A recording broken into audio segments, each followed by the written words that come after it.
Welcome to అర్షల్స్ mom world. ఈరోజు మనం చేసుకోబోయేది ఏంటంటే కారం రైస్ అండి. విలేజ్లో చాలా బాగా చేసుకుంటారు. అన్నం ఏదైనా మిగిలిపోయినా కొంచెం నోరు బాగోపోయినా ఇలా చేసుకొని తింటే చాలా బాగుంటుంది.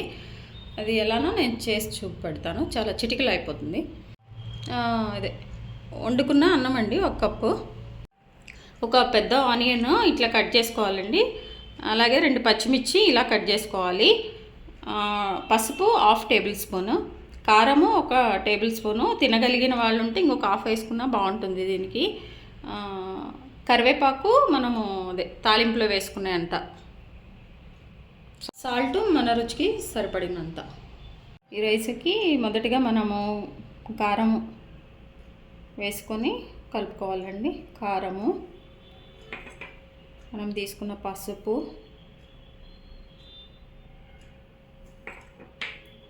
అలాగే ఉప్పు మనకి ఎంత సరిపోతుందో అంత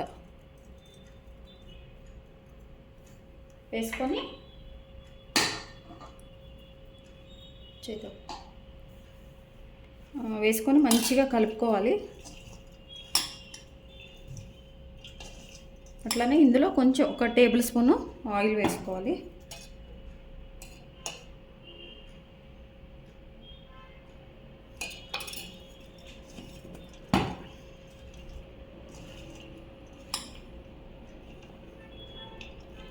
మంచిగా మిక్స్ చేసుకోవాలి, ఎందుకంటే ఈ రైస్కి ఉప్పు కారం అన్నీ పట్టేస్తాయి అన్నమాట.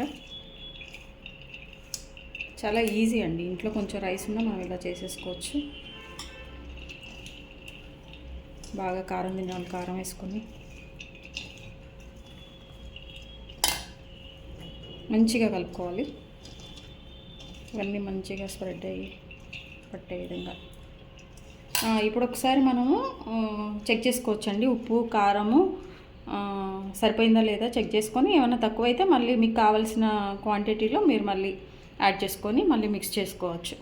ఇక స్టవ్ ఆన్ చేసుకొని బాండి పెట్టుకొని, ఇదేంటంటే అండి ఆయిల్ ఆప్షనల్. కొంచెం ఎక్కువ తినేవాళ్ళు ఎక్కువ వేసుకోండి, తక్కువ తినేవాళ్ళు తక్కువ వేసుకోండి. అంటే మినిమం వేసుకోవాలి. కొంచెం 1 టేబుల్ స్పూన్ 1.5 మనం ఆయిల్ వేసుకొని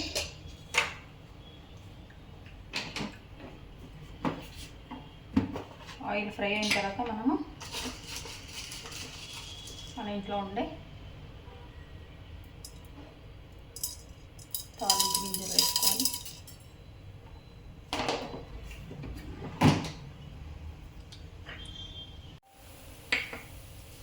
పోపన్ని కొంచెం చిట్టపట్టలు ఆడినప్పుడు మనం ముందుగా పక్కన పెట్టుకున్న కరివేపాకు,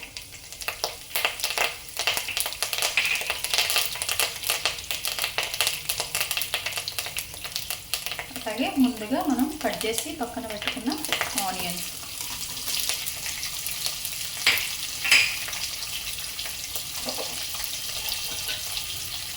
ఇది హై ఫ్లేమ్లోనే చేసుకుంటే మనకి బాగుంటుందండి. ఎందుకంటే ఆనియన్స్ మెత్తగా అవ్వకుండా మంచిగా కొంచెం డ్రైగా బాగుంటుంది. ఇలా ఫ్రై చేసుకోవాలండి. ఇవన్నీ బాగా బ్రౌన్ కలర్లో రావాలి, అప్పుడే టేస్ట్ బాగుంటుంది ఈ రైస్కి.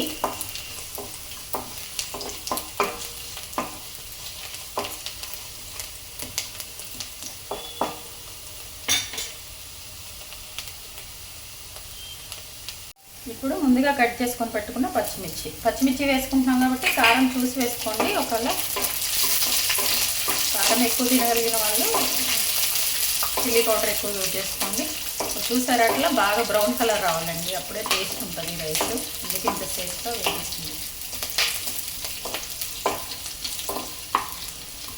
ఇప్పుడు ఒకసారి మనము స్టవ్ సిమ్లో పెట్టుకోవాలి. అదే హైలో ఉంటే ఇది బాగా మాడిపోతుంది కాబట్టి సిమ్లో పెట్టేసుకొని, ఇప్పుడు మనం ముందుగా రైస్కి కారము, పసుపు, సాల్ట్ కలుపుకున్నాం కదండి, అన్నీ ఆ రైస్ వేసుకొని ఒకసారిగా మనం కలుపుకోవాలి. స్టవ్ హైలోనే పెట్టుకోండి. ఇప్పుడు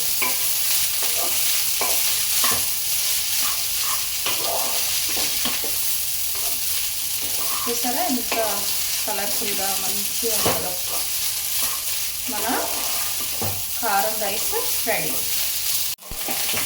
చూడండి, ఈ రైస్ కోసమని బాస్మతి రైస్ యూజ్ చేయ అవసరం లేదండి. మన ఇంట్లో ఏ రైస్ ఉంటే ఆ రైస్తో మనము చక్కగా చేసుకోవచ్చు. ముందు రోజు మిగిలిపోతుంది కదా, ఆ రైస్తో మనం ఇలా చేసుకోవచ్చు. అందరూ చక్కగా తినచ్చు, టేస్ట్ బాగుంటుంది. మన రైస్ రెడీ అయిపోయిందండి. టేస్టీగా ఉన్న మన కారం రైస్ రెడీ అయిపోయిందండి. మీ విలువైన సమయాన్ని కేటాయించిన వీడియో చూస్తున్నందుకు మీ అందరికీ ధన్యవాదాలండి. మీకు నచ్చినట్లయితే like, share, subscribe. Thank you.